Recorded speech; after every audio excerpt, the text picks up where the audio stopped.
بسم اللہ الرحمن الرحیم۔ السلام علیکم ناظرین۔ کبوتر کا شمار پیغمبروں کے پسندیدہ ترین پرندوں میں کیا جاتا ہے۔ بہت سے بزرگوں اور علماء کرام کا ماننا ہے کہ کبوتر گھر میں برکت، رزق اور دولت لانے والا پرندہ ہے، جبکہ دوسری طرف کچھ لوگ کبوتروں کے بارے میں یہ کہتے نظر آتے ہیں کہ اگر گھر میں کبوتر رکھے جائیں تو گھر میں جنات کا سایہ ہو جاتا ہے، اور کیونکہ کبوتر ویرانی پسند جانور ہے، اللہ سے ویرانی مانگتے ہیں، اس لیے جس گھر میں بھی کبوتر رکھے جائیں اس گھر میں ویرانی چھا جاتی ہے۔ جبکہ اور بھی بہت سی پراسرار باتیں کی جاتی ہیں، جیسا کہ کہا جاتا ہے کہ جہاں کبوتر رہتے ہیں وہاں فرشتے اترتے ہیں، اور اگر ذرہ بھی بے ادبی ہو جائے تو لینے کے دینے پڑ جاتے ہیں۔ اس لیے آج کی ویڈیو میں آپ کو اسلامی تعلیمات اور اسلامی تاریخ کی روشنی میں کبوتروں کے بارے میں بتائیں گے کہ کبوتر کی اصل حقیقت کیا ہے، اور یہ بھی بتائیں گے کہ نبی کریم صلی اللہ علیہ وسلم نے کبوتروں کے بارے میں کیا فرمایا اور ہمیں کیا حکم دیا کہ گھر میں کبوتروں کا پالنا کیسا ہے، اور کبوتر اپنے ساتھ کیا چیز لے کر آتا ہے۔ نمرود کی جانب سے حضرت ابراہیم علیہ السلام کے لیے آگ جلائی گئی تو یہ خبر بہت بڑی تھی، اور دیکھتے ہی دیکھتے زمین و آسمان میں ہر طرف پھیل جاتی ہے۔ پھر چاہے جنات ہوں، انسان ہوں، پرندے یا دیگر جانور، ہر کوئی اس کے بارے میں بات کر رہا ہوتا ہے۔ اور جب نمرود کی جانب سے حضرت ابراہیم علیہ السلام کو آگ میں ڈالا جاتا ہے تو یہ سب دیکھ کر چھپکلی بہت خوش ہوتی ہے اور آگ کو بڑھانے کے لیے آگ میں پھونکے مارتی ہے، لیکن کبوتر بہت دکھی ہوتا ہے اور آگ کو بجھانے کے لیے اپنی چونچ میں پانی لا لا کر آگ میں ڈالنے لگتا ہے۔ اس موقع پر ناحق کا ساتھ دینے کی وجہ سے چھپکلی کا شمار نافرمانوں میں ہونے لگتا ہے۔ یہی وجہ ہے کہ نبی کریم صلی اللہ علیہ وسلم نے یہ حکم دے رکھا ہے کہ چھپکلی کو دیکھتے ہی قتل کر دیا جائے، اور جبکہ کبوتر کو حق کا ساتھ دینے اور حضرت ابراہیم علیہ السلام کی آگ کو بجھانے کی کوشش کرنے کے لیے اللہ تعالیٰ کبوتر کو بے شمار انعامات سے نوازتے ہیں، اور کبوتر کو پاک اور بے حد برکت والا پرندہ بنا دیا جاتا ہے۔ حضرت نوح علیہ السلام نے جب اپنی کشتی کو سیلاب سے نکالتے ہوئے کنارے کے ساتھ لگایا جو کہ جودی پہاڑ کا کنارہ تھا، تو حضرت نوح علیہ السلام کشتی کے اس حصے میں جاتے ہیں جہاں پر آپ نے پرندوں کو رکھا ہوا تھا۔ آپ کوے کو حکم دیتے ہیں کہ جاؤ دیکھ کر آؤ کہ باہر کتنا پانی ہے، شہر کا کتنا حصہ پانی میں ڈوبا ہوا ہے، جس کے بعد کوا جاتا ہے، لیکن راستے میں کوے کو ایک مردار کی لاش نظر آ جاتی ہے اور کوا اسے کھانے لگتا ہے اور وہ واپس لوٹ کر نہیں آتا۔ حضرت نوح علیہ السلام کوے کا کافی دیر تک انتظار کرنے کے بعد کبوتر کو پانی کی صورتحال دیکھنے کے لیے بھیج دیتے ہیں۔ کبوتر واپس آ کر بتاتا ہے کہ اسے زمین کا کوئی بھی ٹکڑا نظر نہیں آیا۔ واپس آتے وقت وہ زیتون کا ایک پتا بھی اپنے ساتھ لے آتا ہے، جس سے حضرت نوح علیہ السلام یہ اندازہ لگا لیتے ہیں کہ پانی کم ہونا شروع ہو گیا ہے، کیونکہ درخت پانی سے باہر نکل آئے ہیں۔ کچھ دن بعد دوبارہ حضرت نوح علیہ السلام کبوتر کو پانی کی صورتحال دیکھنے کے لیے بھیج دیتے ہیں۔ جب کبوتر واپس آتا ہے تو اس کے دونوں پاؤں کیچڑ سے بھرے ہوتے ہیں، جس سے حضرت نوح علیہ السلام اندازہ لگاتے ہیں کہ سیلاب کا تمام پانی یا تو دریاؤں اور سمندروں میں جا چکا ہے یا پانی زمین جذب کر چکی ہے، لیکن ابھی بھی زمین پوری طرح سے خشک نہیں ہوئی، جس کے بعد حضرت نوح علیہ السلام کبوتر کے اس کام اور فرمانبرداری سے بہت زیادہ خوش ہوتے ہیں۔ نہ صرف کبوتر کے گلے میں ہرے رنگ کا توق پہناتے ہیں بلکہ کبوتر کے لیے دعا بھی کرتے ہیں، اور یہ کبوتر کے لیے حضرت نوح علیہ السلام کی دعا ہے کہ جس کے نتیجے میں تمام ہی دنیا میں تمام ہی انسان کبوتر سے بہت زیادہ پیار کرتے ہیں۔ پھر چاہے آپ حرم شریف میں چلے جائیں، مکہ مکرمہ میں چلے جائیں، کعبے کو دیکھ لیں، مدینے کی پاک وادیاں دیکھ لیں، آپ کو ہر طرف کبوتر اڑتے پھرتے نظر آتے ہیں۔ کبوتروں کے کہیں بھی آنے جانے پر روک ٹوک نہیں، کبوتر جہاں مرضی چاہے بیٹھ سکتے ہیں، جہاں مرضی گھونسلہ بنا سکتے ہیں، جبکہ دوسری طرف دنیا میں زیادہ تر لوگ کوے کو مردار خور جانور سمجھتے ہیں اور کوے سے نفرت کھاتے ہیں اور اسے منحوس اور غلیظ سمجھتے ہیں۔ بہت سے لوگ یہ سوال پوچھتے ہیں، کیا گھر کے اندر پرندوں کو رکھا جا سکتا ہے؟ پرندوں کو رکھنا حلال ہے یا حرام؟ حضور پاک صلی اللہ علیہ وسلم کے ایک صحابی حضرت ابو عمیر رضی اللہ عنہ نے ایک پرندہ پالا ہوا تھا۔ حضور پاک صلی اللہ علیہ وسلم جب بھی ان کے گھر تشریف لے جایا کرتے تو اس پرندے کے بارے میں پوچھتے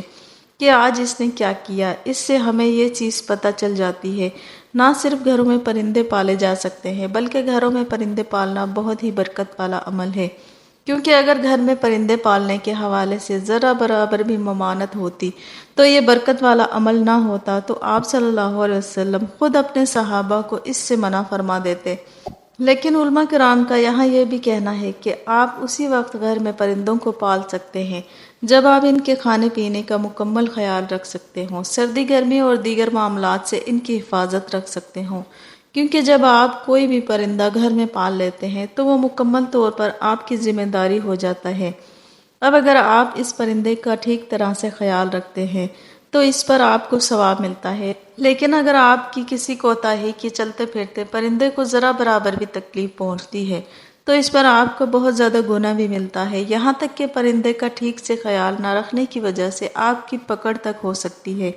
اس لیے علماء کرام کا کہنا ہے کہ آپ گھر پر تمام ہی قسم کے پرندے پال سکتے ہیں، جس میں کبوتر بھی شامل ہیں، لیکن اسی صورت میں جب آپ ان کے کھانے پینے اور دیگر معاملات کا مکمل طور پر خیال رکھ سکتے ہوں۔ جس طرح نبی کریم صلی اللہ علیہ وسلم کو جانوروں میں بلیاں بے حد پسند تھیں، اسی طرح آپ صلی اللہ علیہ وسلم پرندوں میں کبوتروں کو بے حد پسند فرماتے تھے اور ان سے پیار کرتے تھے۔ ابو داؤد میں حضرت عبداللہ بن مسعود رضی اللہ تعالیٰ عنہ سے روایت ہے کہ ایک بار ایک کبوتر حضور پاک صلی اللہ علیہ وسلم کے سر پر منڈلا رہا تھا اور اپنی زبان میں آپ سے شکایت کر رہا تھا کہ کسی نے اس کے گھونسلے سے انڈے نکال لیے ہیں، جس کے بعد نبی کریم صلی اللہ علیہ وسلم نے اعلان کروایا کہ جس نے بھی اس کبوتر کے انڈے اٹھائے ہیں وہ واپس کر دے، جس کے بعد ایک صحابی کبوتر کے گھونسلے سے انڈے اٹھانے کا اعتراف کرتے ہیں، جس کے بعد آپ صلی اللہ علیہ وسلم اس صحابی کو حکم دیتے ہیں کہ ابھی جاؤ اور ابھی اس کبوتر کے انڈے واپس گھونسلے میں رکھ کر آؤ۔ اسی طرح ایک اور روایت میں آتا ہے کہ ایک شخص نبی کریم صلی اللہ علیہ وسلم سے تنہائی کی شکایت کرتا ہے، جس کے بعد آپ اس شخص سے فرماتے ہیں کہ ایک جوڑی کبوتروں کی پال لو، تمہاری تنہائی دور ہو جائے گی۔ اسی طرح ایک روایت میں حضرت نوح علیہ السلام کا کبوتر کے بارے میں کہنا تھا کہ مجھے کسی پرندے پر بھی اتنا پیار نہیں آتا جتنا کبوتر پر آتا ہے۔ جہاں ہمیں کبوتروں کے بارے میں اتنی ساری احادیث اور روایت ملتی ہیں، وہاں دوسری طرف آپ کو کبوتروں کے بارے میں کچھ بہت سی پراسرار اور کچھ عجیب قسم کی باتیں سننے کو بھی مل جاتی ہیں، جیسے کہ کچھ لوگ آپ کو کہتے نظر آتے ہیں گھر میں کبوتر نہیں پالنے چاہیے، کیونکہ کبوتر ایک ایسا پرندہ ہے جو کہ تنہائی کو پسند کرتا ہے، اس لیے گھر میں کبوتر نہیں رکھنے چاہیے کیونکہ وہ گھر میں تنہائی اور ویرانی مانگتے ہیں۔ اسی طرح کچھ لوگ کبوتروں کے بارے میں یہ بھی کہتے ہیں کہ کبوتر گھر میں رکھنے سے گھر میں آسیب آ جاتا ہے اور جنات کا سایہ ہو جاتا ہے۔ اسی طرح بعض لوگ تو یہاں تک بھی کہہ دیتے ہیں کیونکہ کبوتر ایک مقدس جانور ہے اس لیے کبوتروں کے اوپر فرشتے اترتے ہیں، اور اگر ایسے میں کوئی بے ادبی ہو جائے تو لینے کے دینے پڑ سکتے ہیں۔ لیکن پیارے بہن بھائیوں، مسلمان ہونے کے ناطے ہمیں اسلامی تعلیمات کی جانب دیکھنا چاہیے۔ اسلامی تعلیمات کی روشنی میں ہمیں پتہ چلتا ہے کہ کبوتر ایک نہایت مبارک پرندہ ہے، جس کو اگر آپ گھر میں ٹھیک طریقے سے رکھتے ہیں تو آپ کے گھر میں برکت آتی ہے۔ کبوتر ہر صبح اپنے مالک کے لیے دعا کرتا ہے کہ یا اللہ، جس طرح میرا مالک میرے کھانے پینے کا خیال رکھتا ہے، یا اللہ تو اس کے رزق میں کمی مت آنے دینا۔ کبوتر کا شمار ان پرندوں میں ہوتا ہے جو صبح اذان کے وقت بہت زیادہ اللہ کی عبادت کرتے ہیں۔ ویسے تو تمام ہی پرندے، تمام ہی جانور صبح صبح اللہ تعالیٰ کی عبادت کرتے ہیں، باقی بات رہی جنات اور فرشتوں کی، تو روایت کی روشنی میں ہمیں پتہ چلتا ہے کہ جس گھر میں کبوتر رکھے جاتے ہیں وہاں سے برے جنات بھاگ جاتے ہیں، لیکن جو اچھے مسلمان جنات ہوتے ہیں جو کہ انسانوں کو نقصان نہیں پہنچاتے، انسانوں کے لیے بے ضرر ہوتے ہیں، وہ رہتے ہیں۔ اسی طرح روایت سے ہمیں یہ بات پتہ چلتی ہے کہ شیطان اور شیطان کے چیلے کبوتر سے سخت نفرت کرتے ہیں۔ جس جگہ کبوتر ہوتے ہیں شیطان اس جگہ سے دور رہتا ہے، اور جب کبوتر کا پر ٹوٹ کر گرتا ہے تو شیطان کے چیلے وہاں سے چیخے مار مار کر بھاگتے ہیں۔ بابا فرید شکر گنج رحمۃ اللہ علیہ کا کہنا تھا کہ کبوتروں سے دو طرح سے فائدہ اٹھایا جا سکتا ہے۔ جو لوگ کبوتروں کی ذمہ داری اٹھا سکتے ہیں وہ لوگ تو کبوتروں کو اپنے گھر میں رکھ کر ان کی برکتیں اور فضیلتوں کو سمیٹ سکتے ہیں۔ اگر آپ لوگ کبوتر کو گھر میں نہیں رکھ سکتے تو آپ کو چاہیے اپنے گھر کی چھت پر کبوتروں کے لیے دانے پانی کا انتظام کر دیں۔ اگر دانہ نہیں دے سکتے تو صرف پانی ہی رکھ دیا کریں۔ کبوتر صاف پانی پینا پسند کرتے ہیں، روزانہ پانی کے برتن کو دھو کر اس میں صاف پانی بھر دیا کریں، پھر جو بھی پرندہ یہ پانی پیے گا آپ کے لیے دعا کرے گا، اور کبوتر بھی۔ اللہ تعالیٰ کے کرم سے آپ کی ساری مشکلات اور پریشانیاں ختم ہو جائیں گی۔ ناظرین، ویڈیو پسند آئی ہو تو ویڈیو کو لائک کریں۔ اسی طرح کی اسلامک ویڈیو دیکھنے کے لیے ہمارے چینل اسلام جنت ہے کو سبسکرائب کریں۔